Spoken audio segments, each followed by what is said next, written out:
안녕하세요. 네, 안녕하세요. 제가 간단히 브리핑을 드린 것처럼 간밤에 긍정적인 소식들이 좀 많았습니다만 사실 따지고 보면 테슬라의 급등 말고는 반도체주가 조금 아쉬웠던 것도 있었고요. 여전히 불안한 부분도 없지 않아 있는 게 사실입니다. 위원님은 시장 어떻게 보셨습니까? 네, 시장은 제닛 옐런 재무장관이 feeling very good이라는 그런 단어를 썼습니다. 뭐냐면 이제 옐런 장관이 바이든 대통령하고 뉴델리에서 열린 G20 정상회담 참석하고 돌아오는 길에 이제 인터뷰를 했는데 경기 침체 없이 연착륙했다는 것에 매우 기분이 좋다 이렇게 이제 얘기를 했습니다. 그러면서 미국 경기에 대해 가지고 이제 어느 정도 안정감을 찾을 수도 있다라는 기대감이 좀 형성이 됐고, 그리고 이제 또 하나는 뭐냐면은 지금 아이폰 신제품 나오고 있죠. 그리고 이제 암홀딩스라는 올해 이제 최대 IPO를 앞두고 있습니다. 그러다 보니까 시장에서는 약간 들떠있는 그런 기분들도 좀 있다라고 보여지고, 이제 그리고 금리 인상 FOMC 다가오는데 뭐 금리 그대로 유지될 것으로 거의 예정이 되어 있고, 그리고 11월 달에 이제 한 차례 인상을 할 것이다라고는 하는데 그 부분도 시장에서 어느 정도 이렇게 노출되었다 보니까 이제 투자자들이 그러면은 조금 연말에 대한 기대감도 키우면서 이제 집중될 수 있는 종목들에 대해서 좀 더 집중하는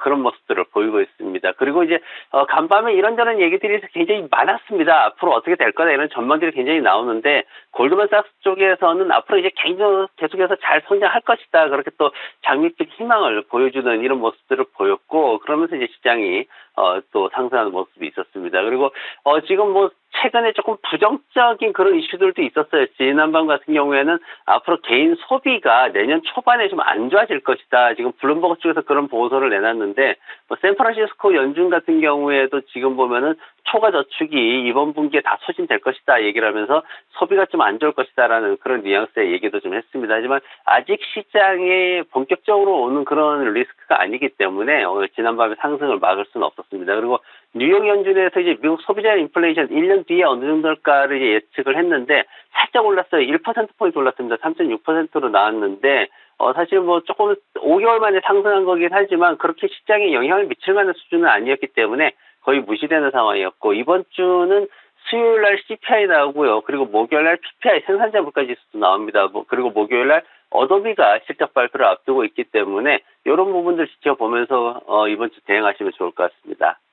역시나 말씀해주신 대로 뭐 옐런 장관, 골드만삭스에서 좀 긍정적인 얘기가 나왔습니다만 또 반대로 블룸버그나 샌프란시스코 연은의 지표들을 보면 여전히 조금 불안한 것도 있는 게 사실인 것 같습니다. 참 시장이 이렇게 올랐는데도 좀 걱정을 해야 된다는 게 참 아쉽기도 하고 이게 시장인가 싶기도 한데 종목단에서는 어떤 종목들 좀 보고 계셨나요?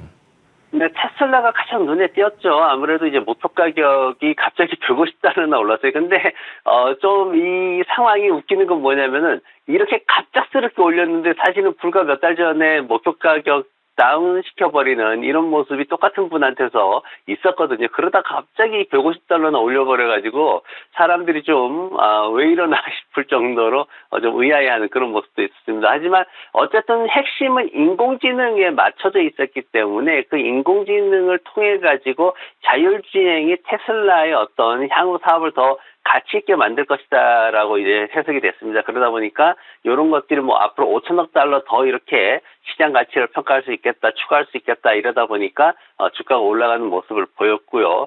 그리고 엔비디아 같은 경우에는 지금 하락을 하고 있는데 문제는 뭐냐면은 지난밤에 나왔던 얘기가 성장성이 둔화될 것이다라는 얘기가 나왔습니다. 그 얘기가 뭐냐면은 2024년도에는 지금 뭐 매출이 170% 올라갈 거고 수익은 220% 올라갈 거고 이런 얘기를 하는데, 그러면 2025년도에는 어떻게 될 거냐를 봤더니 한 50% 내외에서 움직일 것으로 그렇게 예상이 됐습니다. 그러다 보니까 성장성이 둔화될 것이다라는 얘기가 너무 이제 일찍 나온 감이 있긴 하지만 그래도 이제 그런 얘기들이 나오면서 최근에 반도체주들 어떤 이슈들하고 맞물려 가지고 또다시 하락하는 모습을 보였습니다. 아마존닷컴 얘기가 좀 많이 나왔어요. 아마존닷컴이 아직까지도 고점 대비해 가지고 한 20% 이상 하락해 있는 그런 상황입니다. 왜냐하면 뭐 애플이나 이런 종목들 같은 경우에 다들 전고점 한번 찍고 이렇게 왔는데 아마존은 아직까지도 좀 상승이 부족하지 않냐. 그리고 현재 클라우드 산업하고 인공지능 쪽에서 상당한 경쟁 우위가 있는데 그런 것들이 좀 부족하게 반영이 되지 않았냐 이렇게 얘기를 하면서 지난밤에 3% 이상 상승하는 모습을 보였습니다.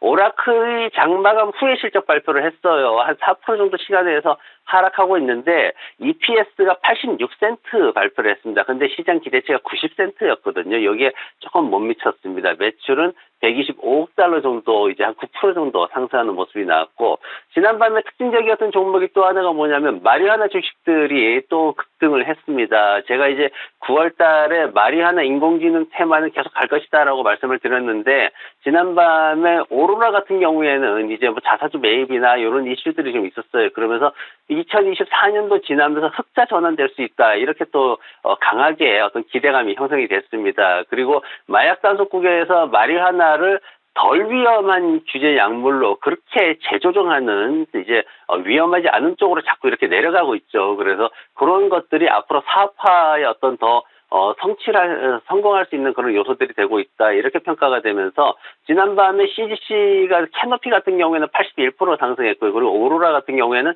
72%나 급등하는 그런 모습 보였고 크론이라든가 틸레이 같은 종목들도 9% 내외로 상승하는 그런 모습을 보였습니다. 알겠습니다. 테슬라와 아마존처럼 긍정적인 얘기들이 많이 들렸던 종목도 있었지만 엔비디아와 방금 보신 대로 오라클처럼 조금은 아쉬운 결과를 남긴 종목들도 있었습니다. 그리고 또 마리화나 관련주 앞으로도 좀 주목해 봐야 될 것 같은데요. 그렇다면 오늘 위원님의 픽은 어떤 종목일까요?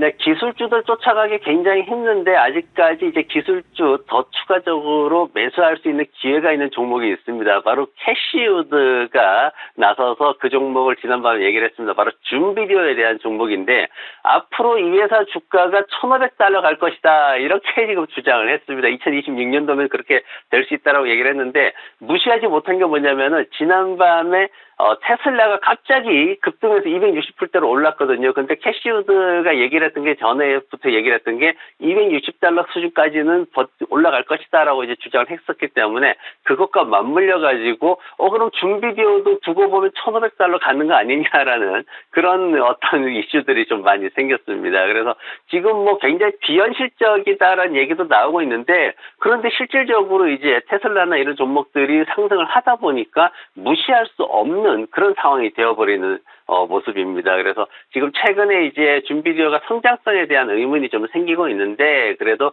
수익성을 좀 안정적으로 유지할 것이다라는 얘기를 한번 제가 8월 달에 한번 보여드린 적이 있습니다. 그래서 그리고 이제 또 하나는 뭐냐면은 최근에 이제 인공지능을 도입을 했어요. 그러면서 굉장히 이제 뭐 많은 이슈들이 있는데 그 중에서도 한 1,300만 달러 정도의 지금 비용을 매달 절감할 수 있다. 이렇게 나왔습니다. 그러다 보니까 비용에 대한 문제가 있었는데 그 부분을 좀 해소할 수 있지 않을까 이런 기대감도 형성이 됐고 그리고 앞으로 이제 지금 아크에서 그 캐시우드가 얘기를 하는 건 뭐냐면은 줌비디오의 사용자의 한 40% 이상이 유료 고객으로 전환될 수밖에 없다. 이렇게 지금 얘기를 했습니다. 그러면 매출도 더 늘어날 것으로 기대를 하고 있는 거고요.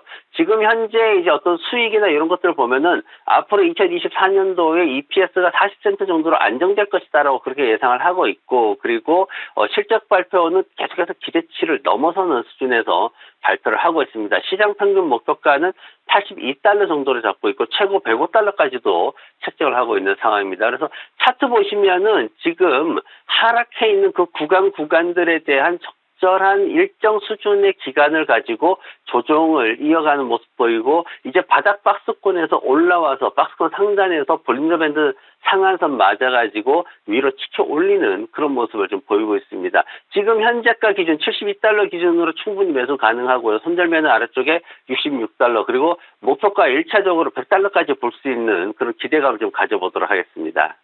알겠습니다. 목표가 100달러, 손절가 66달러 제시해 주셨고요. 지금 보시는 것처럼 매수가 현재 70달러 수준인데 $1,500, 20배가 올라가야 되는데 과연 얼마나 더 올라갈 수는 있을지는 모르겠지만 뭐 아무튼 캐시우드 누나가 그랬다고 하니까 참고하시면 좋을 것 같고요.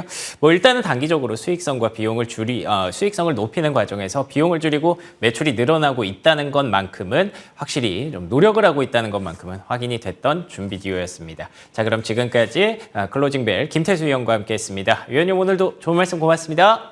네, 감사합니다.